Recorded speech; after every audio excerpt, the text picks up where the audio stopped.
the EDI Lead Midwife, so that's Equality, Diversity and Inclusion. And today we'll be talking to you about maternity care in Wolverhampton. So, have you recently had a baby? Are you planning a pregnancy? Or are you pregnant? So, just with those few things in mind, we will be going through what will happen to you in maternity. And I've brought with me today one of my colleagues. Her name is Amanda Costello, and she's our public health specialist midwife. Amanda, can you kindly introduce yourself to us and tell us a little bit more about your role? Hi, yes, as Sunita says, I'm Amanda and I'm a public health midwife, and it's a very broad role, and if you speak to public health midwives around the country, we all do something slightly different, but in my role I am responsible for the healthy pregnancy team, who are an amazing group of women, and the tobacco dependency service, and oversee vaccinations, maternal vaccinations, and anything else that comes up that might be related to public health. So, how long have you been a midwife? Golly, more than 30 years. Yes, I think it might even be coming up to 35 years, which is a scary thought. Oh wow, that's amazing. You must have seen lots of changes over the years. Yes, but as myself and a colleague who's been around almost as long as I have was saying the other day, if you stand still long enough, everything comes around. Yeah, we do see that. Yes, yeah. The voice does often change, but it's always keeping the mother and the baby at the heart of all healthcare. So, tell me more about this healthy pregnancy team. Who are they? How do they get referred? What happens with the healthy pregnancy team? Okay, so the team are, as I say, 5 amazing women. I will name them. There's Shani, Zoe, Amanda, Dee and Emily, and they have got multiple, amongst them they've got lots of different experiences and they work in different ways. They're all tobacco dependency advisors, so they can support anybody, any mother with support to quit smoking. But they also focus on things around knowing about diet and nutrition in pregnancy, the importance of safe exercise, the importance that we keep exercising during pregnancy, that we don't sort of stop doing those kind of things because it's harder to start again. They are based at Wensfield Library, but they work across the whole city. They run groups, so there's a group that runs at the Molyneux once a week, so that anybody can drop into that group. They also run early pregnancy antenatal classes, so when you're first pregnant, and anybody who's been pregnant recently will know this, you meet with a midwife and you have a long booking and you talk about, you know, your health and your family's health and all sorts of things, and you get given an awful lot of information. And the reason for doing these antenatal classes is to go back over that information, because you might have more questions, or at some point you've been told so much that you zone out. Yes, so they do that. They visit people who can't get out, and they'll visit them in the homes. Tend to encourage people to come in and join groups because of the social interaction that's important. Yes. Yeah. So one of the things they do, they work with the healthy minds. It's not healthy minds. The maternal support team at the local authority on these guided walks. So that's a good way in pregnancy of getting your exercise, but also meeting up with people and having a chat and talking about, you know, things health related, but also things that are just in your mind at the time. So if somebody needed to access the healthy pregnancy team, how would they do that? Can they refer themselves? Do they just turn up? Is it a walk-in service? Can you just tell us a little bit about how they would access that support? Okay, there are a number of ways in which you can be referred. You could ask your community midwife. You could say, I've heard about the healthy pregnancy service. Can you refer me? The community midwife might actually say, you know, it'd be ideal for you to be referred to this service. Or you can self-refer. So you can contact the team. So quick warning, if you need a pen and paper, get it now, because I'm going to give long telephone numbers and an email. So you can contact on either 07811 524275 or 0778 07285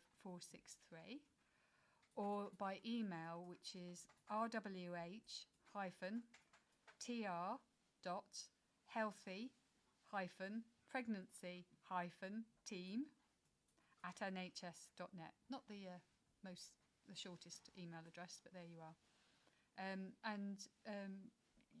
The other way in which you could find out more information is every 6 months or so we hold a healthy pregnancy event at the Molineux, and the next one is on Thursday the 30th of April at the North Stand at the Molineux from 5:30 in the evening till 7 o'clock. So anybody who is pregnant or is thinking about pregnancy or is supporting somebody who's pregnant, so partners,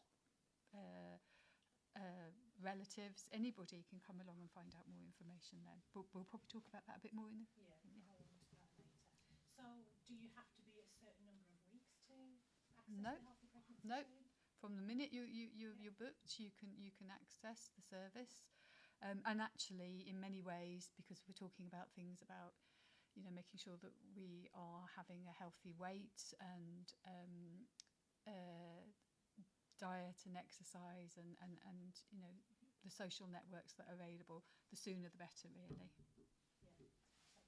So one of the other things that do sometimes cause concern in pregnancy is often smoking, and that does lead to its own concerns in pregnancy.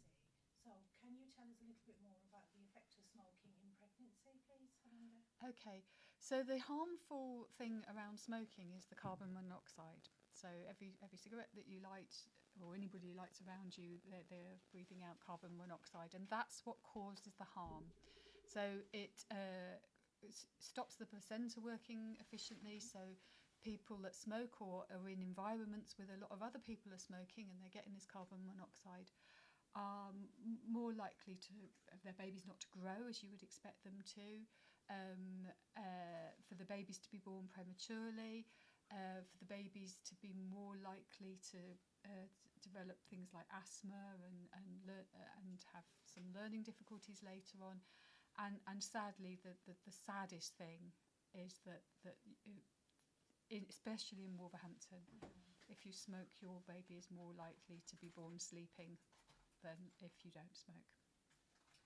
And if a lady was pregnant and she was smoking, what support would be offered to her? Okay, I think the first thing that we need to say and recognise that many people think that smoking is a lifestyle choice, and it isn't. Where it depends very much about where you live, who the people you're working with, you're living with. In certain areas of Wolverhampton, that you are more likely to smoke than others. So it's it's in the system almost. Yes, yeah, and the other thing, which is I think is a very cruel thing, is that when you're pregnant, the need for the nicotine is stronger than when you're not pregnant. So what we know is that stopping smoking is not going to be easy. So that is why the support is really, really vital that it's there. And with the support, with the right support, more women stop smoking than don't. So it's really worth going down that pathway. And there are a number of ways in which you can change and wean yourself off the nicotine, because that's the thing that you're addicted to. Some people switch from smoking cigarettes to vaping. The current advice is, if you don't smoke, don't vape. But if you do smoke, consider swapping to vaping as a safer alternative. So we do know that vaping is not without its risk, but it's safer than smoking because you won't get the carbon monoxide to the baby. But otherwise, there are nicotine replacement therapies, which I suppose is what vaping is. So there's patches, there's gum. There are other things that you can use. But the important thing is, like anybody who's done any of these things, you need your champions around you. You need somebody who understands what you're going through and has the experience of pointing you in the right direction and guiding you, especially in the moments where, if you're a smoker, and I'm very lucky, I've never smoked, But I know smokers who get this craving that, you know, this is the moment I need to pick up a cigarette. If you can have that contact, even if it's a text message going, help, I want a cigarette now, something to distract you. So the team will support in all sorts of ways. They will help you over your concerns and your wobbles, really. Yeah. So would you look at the whole family, because often it's things like stress that do cause that want and that need for a cigarette. So I've definitely met ladies when I've seen them in the community, and they've often told me that actually then it's not just themselves that are accessing smoking cessation support, it's sometimes a partner as well. Yes. So Yeah. does that support reach out and extend to family members?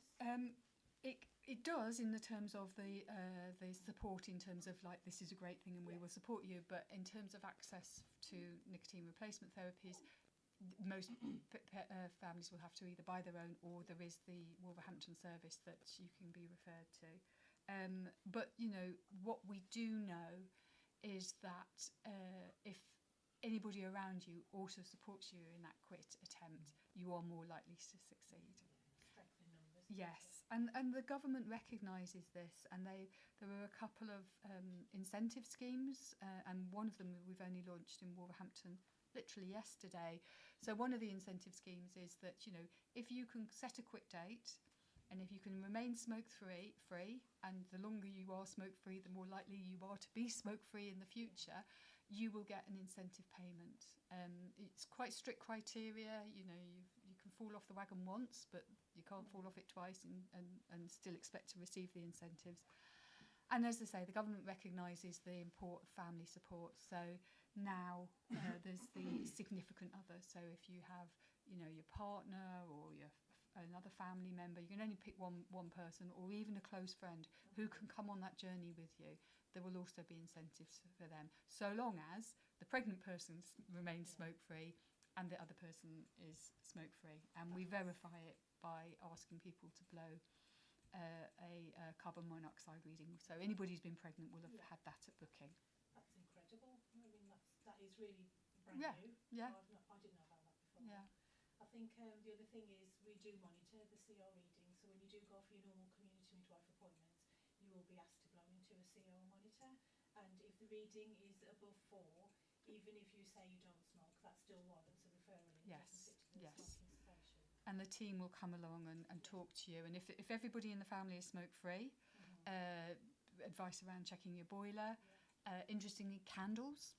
You know, some people have a very luxurious bath and light every candle around. If you're only doing that once in a blue moon, that's fine. But you know, if that could be a reason for blowing a. What about incense sticks? Do those make a difference? Anything that generates carbon monoxide. Okay. So anything that's burning. Yeah, Yes. you wouldn't think of No, things that you no. might practice at home. Yeah. That could increase your Yeah. carbon monoxide. Yeah. Do you think pollution as well outside? Yes, so there is some. You know, if you've walked there and it's a longer, you know, so if you're on the scheme, make sure you don't walk down this busy A road as you're coming into us. Oh, that's really useful advice. What if somebody doesn't smoke themselves, but it's their family members that smoke? Would that also increase their carbon monoxide reading? Or Yes. the support, is that still extended to family members if the pregnant lady herself doesn't? Yes, as I say, the support will be different and what's available, but yes, there is that support there, because we do know it's the carbon monoxide, and that increases the risk, you know, of as I say, stillbirth and small babies, preterm labours, things that, you know, nobody wants happening to them. So yeah, it's important. It's important for our children to be born in smoke-free homes. Yes, definitely. I've been into houses and sometimes families do say that they don't smoke, but you can definitely smell smoke. So somebody in the house clearly does. It's just that education Yes. about passive smoking, isn't it? Yeah. Yeah. Difference. And some people think, you know, going into another room, but it's still on your clothes. It's still there. It's on your breath. It's on Yeah. your skin, isn't it? Yeah. So the advice for people that do smoke at home, what would you advise them to do? Seek support to quit. Yes. Having said that, I know that is not an easy option, and everybody will understand that's hard, but it is really important. And you know, a pregnancy might be your motivation. That might be the thing that drives you to quit. But if if you can't, then ask that people don't pick up the baby if they smoke, that they wait 30 minutes after having had a cigarette, that they wash their hands. Smoke outside. Don't smoke in the house with the baby, no. Okay, so we've covered smoking, we've had a look at your role, and we've also looked at how that people can refer themselves to the Healthy Pregnancy team. So I just want to talk now about preconception care. So before a lady becomes pregnant, or perhaps she's planning a pregnancy, or they've been trying to conceive for some time, can you just give us some insight into that preconception care? What people should be doing, what they should be accessing, where can they go for information and advice? Okay, so I suppose first off, if you've got any condition, if you have diabetes or a family history of diabetes, any other chronic condition, then you need to speak to your health professional, so your doctor or your consultant under your care, about timing this pregnancy. But on the whole, for all of us, and this applies to everybody, whether you're thinking about pregnancy or not, we do know the health benefits of maintaining a healthy weight. So have a look at your weight. At the moment, in the last 10 years, the number of us as a population who are overweight or obese has increased, and that has, lots of people will be overweight and obese and have a perfectly healthy, happy pregnancy, but it does increase risks. So it's that added complexity, isn't it, really, with the care and measuring the baby later on when we start to measure. If your BMI is high, it's difficult, it's harder to measure with the tape measure, so then you'd need additional scans in pregnancy. You'd need to be consultant-led care rather than just be midwifery-led care. So it does really have a lot of implications. And puts you at higher risk of gestational diabetes and then type 2 diabetes. So definitely look at your health. Look at your family's health. It's a time when the whole family can get together. Replacing highly processed foods. Looking at things and there's lots of advice and information out there about the healthy foods and how we have a diet that is mixed and balanced, full of fresh fruit and vegetables, frozen vegetables, tinned fruit and vegetables. It can be quite expensive, can't it? It can be, but there are ways around looking at how you can do this. So we can talk about the Healthy Start vouchers as part of the scheme that's by the government. So it is means tested, isn't it? Yes. If you qualify for that, then you get vouchers and you can use them in your supermarkets to help you purchase fresh fruit and vegetables. Yes. And that will help you control your BMI. Yeah. That's one way of doing it. Generally, just the way you cook as well, so trying to boil, steam, bake rather than fry food, that makes a huge difference. Even if it's frozen food, sometimes a lot of people do still fry food, whereas you can choose to bake or pop into the oven or steam. There's different ways of cooking food. So with the preconception care, how important do you think pregnancy multivitamins are? Well, we know they're very important. We know the importance of taking folic acid, as you're thinking of conceiving, reducing the risk of spinal cord problems for your baby. So folic acid, definitely. Vitamin D, these are in Healthy Start vitamins, but vitamin D we know helps support our immune systems, helps us be healthier. And we've had a very dark and wet winter, so for all of us, our vitamin D levels are not going to be as high as we would want them to be. So definitely, if you're pregnant during winter, you need your vitamin D and beyond. And sometimes ladies often vomit, don't they, in pregnancy? They have morning sickness, which we know isn't actually morning sickness. It can be any time of the day or the night. But sometimes when you're vomiting, you're not always absorbing all the nutrients from food. No.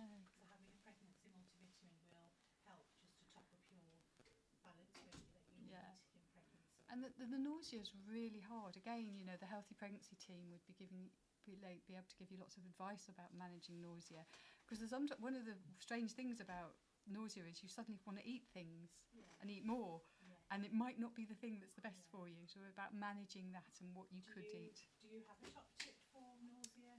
Do you recommend anything that listeners might really find beneficial? A lot of people recommend ginger. Yeah, I've heard that one.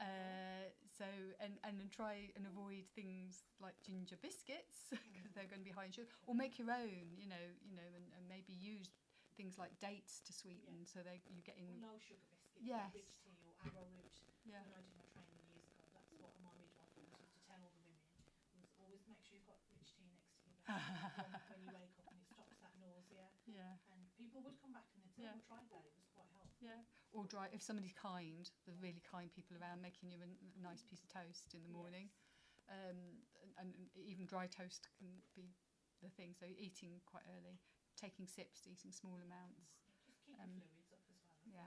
Because if you're not managing to eat, it's really important that we don't become dehydrated. So keeping on top of your fluids and having sips of water throughout the day will definitely help.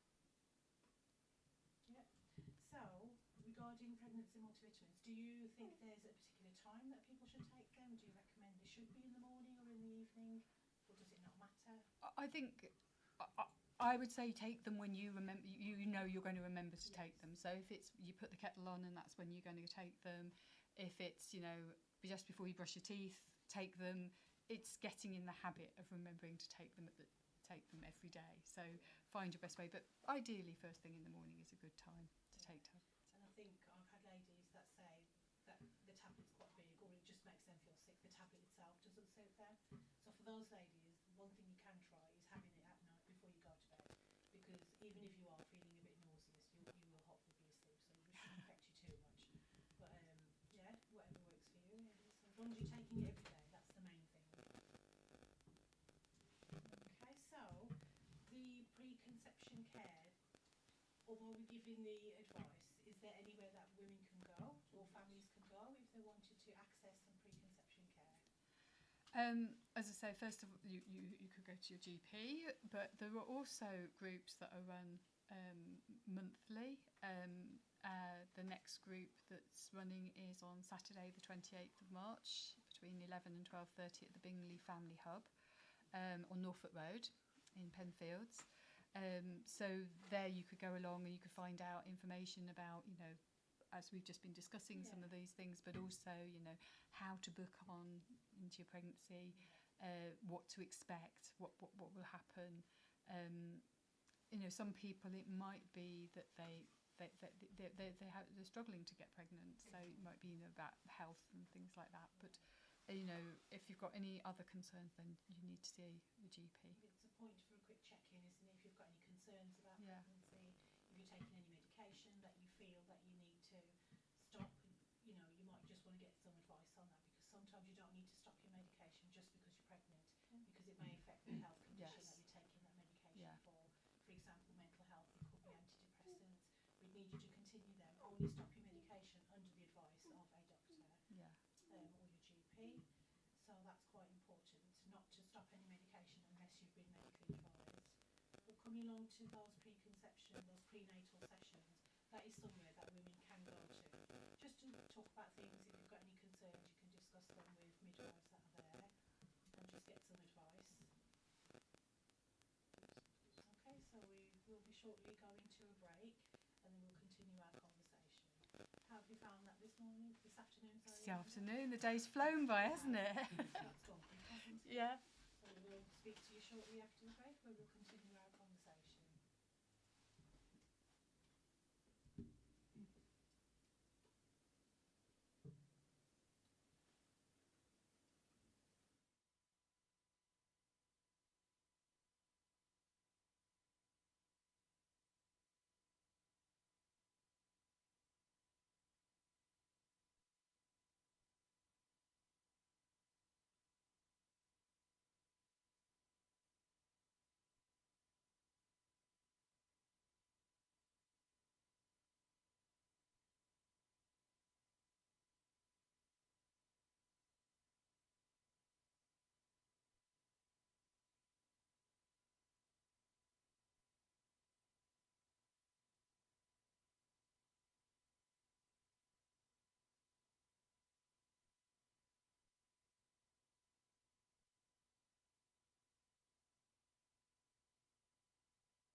welcome back. This is Maternity Matters. I'm Sunita Banga and I'm joined today by Amanda Costello. We are both midwives and Amanda's our guest today. She's a public health specialist midwife and we're just talking about pregnancy and that first 1001 days, which is from conception up until the child is 2 years old. Amanda, can I ask you about contraception, which seems like an odd thing to be asking or talking about when we're talking about pregnancy, but it is something that we take quite seriously. It should be considered in the pregnancy. What are we doing at Wolverhampton for contraception? Okay, yes, you're right. It does feel strange for us as midwives to be talking about contraception, but what we do know is that spacing children is healthier for the mother, but and also for the second baby or third baby or whatever. So, babies that are with a longer space of more than a year are more likely to grow as we'd expect them to. So we take contraception quite seriously, and you will get asked about it during your pregnancy, and again once you've had the baby. And there are a number of considerations and options that are available to women. You may get asked if you're having a planned caesarean section. You may be asked if you want a coil fitted at that point, and some women choose that. You may, the other options that we can make sure that you either go home with or with a plan for is the progesterone-only pill. Your midwife who's discharging you from hospital can give you a supply that you would start taking from the 21 days after the birth of your baby. If you delay it by more than 21 days, you'd need to find another form of contraception to use as well. There is also, I can never pronounce this, the Depo-Provera injection. Thank you. That's available. That's a one-off injection. Well, not one-off. You need to repeat it in 13 weeks' time. But again, that would work. Or there's implants that you could be asked to come back to return for an appointment. So you will get asked those questions, and I think one of the things, all of us as midwives, if we raise this question with somebody who's had a baby, they tend to say, never again, I'm not doing it at that point, or no way. But being aware that you are very, very fertile when you've just had a baby, even if it's taken you a while to get pregnant the first time. You shouldn't make that assumption. Yes. That there's going to be that difference. Yes. We know lots of people that even had fertility treatment with their first child and then 10 months later have the second because they were so surprised. They weren't expecting to get pregnant so quickly. It does happen. Yeah. Also, what about breastfeeding? So if our mums are leaving the hospital and they're breastfeeding and they may be worried about taking the pill. Okay. Progesterone only pill is safe with breastfeeding. All those forms of contraception are safe. One of the questions we sometimes get asked is, is breastfeeding an effective form of contraception? And the answer is yes, and like with all form of contraception, so long as it's done optimally. So if for any reason you just like if you missed one of your progesterone-only pills, but if you miss a breastfeed, or you go away for a night and you don't express and you're not feeding as regularly, or your baby stops feeding for long periods of time, then that means that you're more likely, your fertility is likely to increase. So, it can suppress ovulation, but only if you're breastfeeding exclusively without giving any other feeds to the baby. So that's the thing to bear in mind. And also, the minute your baby starts having other foods and starts spacing the feeds, that is a time when you're more likely to get pregnant. Yes. Some women do use that as a form of contraception, but it's very important to consider if you become unwell yourself as well. Maybe you're on antibiotics, or if you've not fed as regularly, like Amanda said. It's really important if you're using that as a method of contraception that you must do it exclusively and regularly. Otherwise, there is always that risk, that chance that you can become pregnant. I mean, around the world, in other areas, years and years ago, I heard an Australian man talk about a group, an Aboriginal group in Australia, where they were looking at the spacing of the children, and the children were spaced, 5-6 years apart. And they felt there must be something going on with this group. This can't be natural. This can't be normal. but the children were co-sleeping with the family. That was the safe thing to do with the other predators that might be around, and were continuing to breastfeed throughout the night. And actually that was helping natural spacing. So, you know, it does work in some instances, but, you know, with it is about that exclusivity. I think it's one that you really have to be careful with if that's what you're choosing. Yes, yeah.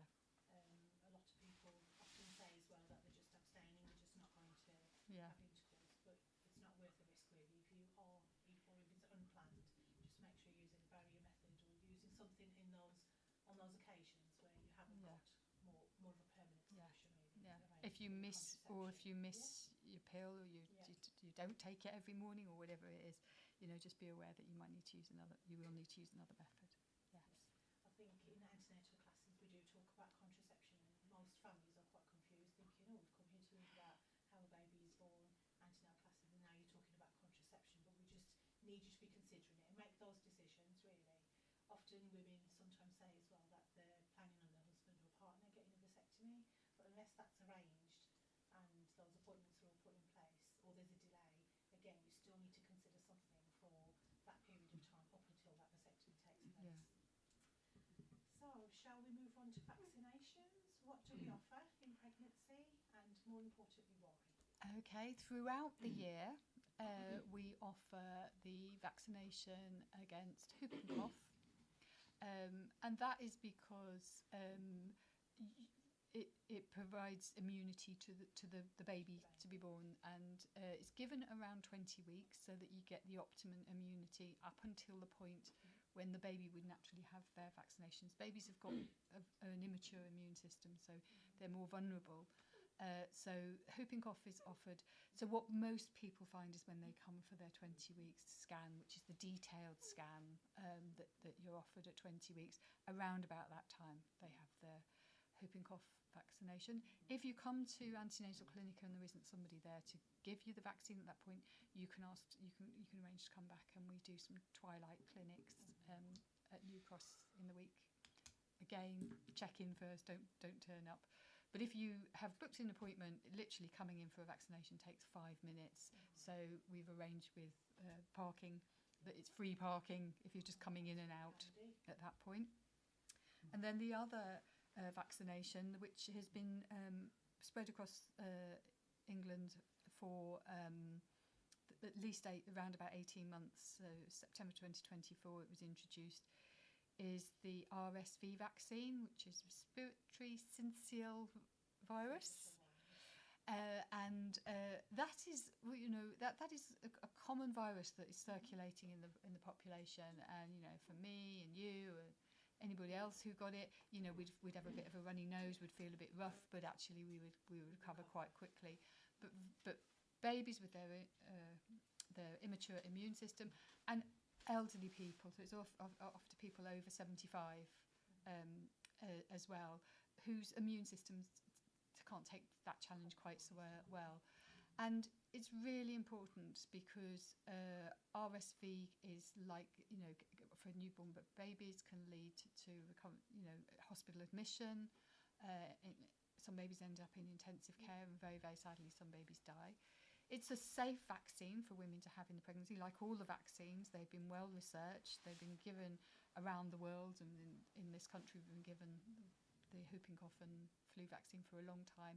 RSV has been given in the States for years, you know, so it's one that the paediatricians really, really argued that with this would help our babies, because often children's wards in winter are full of babies with RSV. It's those admissions, isn't it? Yes. Bronchiolitis, pneumonia, those respiratory conditions, so it just reduces the use. So the RSV, again, so that it will work, you know, in the best way for the baby, is given after 28 weeks pregnant. So as close to 28 weeks pregnant as you can have it. Again, your community midwife will make you a referral for it, or you can drop in at the antenatal clinic if you're coming for another reason after 28 weeks. Or you can phone the clinic and just say, can I pop in and do this? So, you know, it's one that's really, really important. GP practices will give you the RSV as well. And then during the winter months, the very important one is the flu vaccine. And for pregnant women, they start it early. You start the vaccination from September. So everybody who is still pregnant on the 1st of September, early days of September, I'm just thinking if the 1st of September is a Saturday, that might not work that way, but early days of September will be offered the flu vaccination. So at any point in the pregnancy. And again, that is to protect the baby, but also women when they're pregnant, their immune system is slightly suppressed and they're more susceptible to illness. And flu can makes all of us very ill if we get it, but can make you feel even worse and high risk of being admitted to intensive care and needing extra support with breathing. So it's for the baby, but also for the mother to make sure. And what we found last year with the women that did have flu during, who hadn't had the women that had admitted to a hospital with flu and had a positive, confirmed case of flu, all but one of them had not had the flu vaccination. And if you have the flu vaccination, like a lot of vaccination, you may not. So with the flu vaccine, you may still get flu, but you won't suffer the symptoms in the same way. So as unwell. Yes, yeah, as yeah, you would be without it. yeah. I think it's important to mention that women from a black, Asian or minority ethnic background, they're more at risk as well. Their immunity is lower. So if you are from one of those backgrounds, definitely consider having the flu vaccine. It's really important. It's important for all pregnant women. Yeah. But if you're from particular groups, or if you've got other health conditions, if you're diabetic, if you've got blood pressure problems, if you've got other health problems, you do not want the flu on top of what you're already suffering with. Yeah. And you don't know when it's going to hit you. And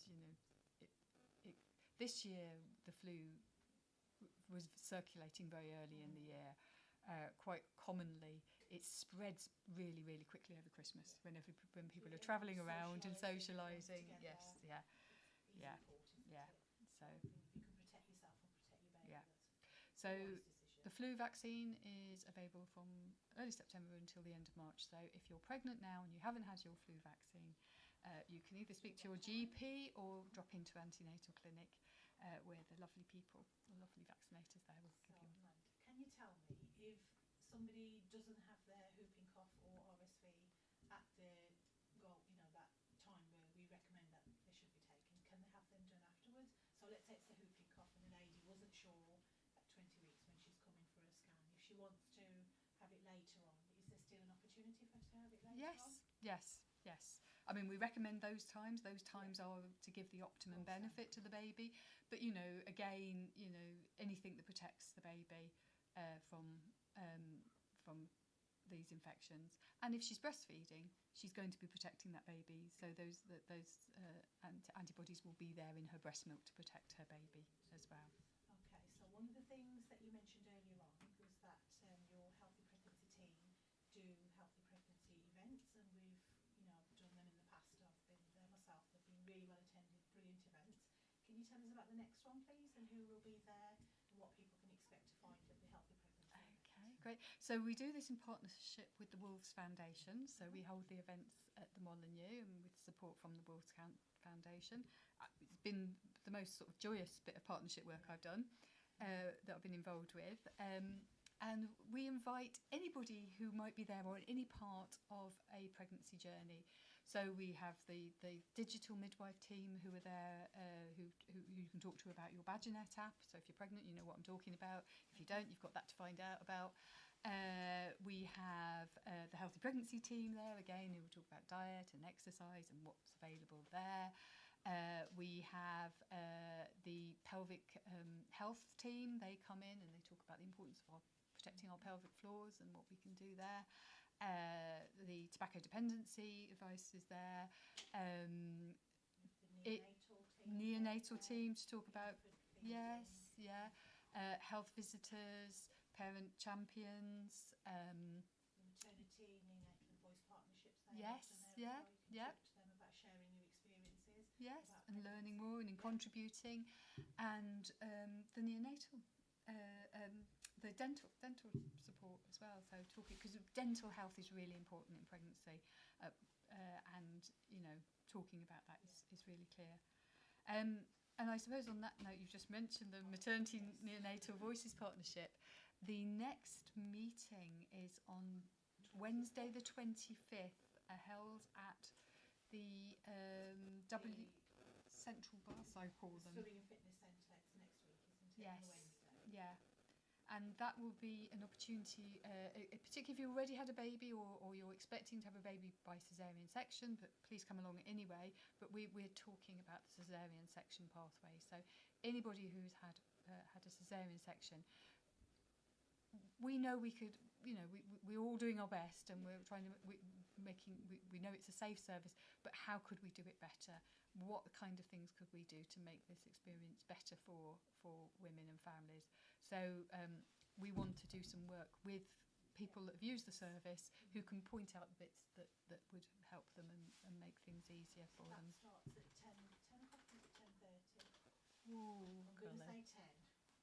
It's on social media. Yeah, Sunita there is, are posters yes, online. Sunita will be posting it, so follow Sunita. No, I say that as if I know what I'm talking about. I know nothing about social media. It's a really good opportunity to come along and talk to staff and talk to other parents who've got shared or similar experiences. Yes. They're often really good. I just want to go back to the dental care that you mentioned. Ladies, do make sure you've got your free prescriptions form sorted out in pregnancy, so you can get that from your midwife. It's called the FW8 or your maternity exemption form, and it's completed in pregnancy, ideally at your booking or possibly your 16-week appointment. But that will entitle you for free dental care and free prescriptions for the whole of your pregnancy and for 1 year after. So don't miss out. I just thought I'd mention that because we're talking about dental care. Definitely, that's really good. And make sure you get it, because if you say you are entitled to free dental care and you haven't got the certificate, you will get fined. You get fined and you have to pay the prescription. Yeah. You have to. I have known ladies to appeal it, but it's a lot of. Yeah, it's a stress. Yeah. Stress you don't need. Yeah. Yeah. It's a headache. Can we just go back to talking more about exercise in pregnancy? Which exercises would you recommend that pregnant women? I think it depends very much what you've been doing previously. So if you're a long distance marathon runner, perhaps don't go for your PB all the time, but you've got your you've got a level of fitness that you can do that. If you haven't, if your exercise generally was going to the gym, just make sure you're doing exercises to protect the bump. Perhaps don't start rugby or anything physical. Amanda, that's been really helpful. Thank you so much for coming in and joining me on Iman 1, and it's been really lovely to talk to you, and I hope all our listeners have enjoyed that too. Thank you.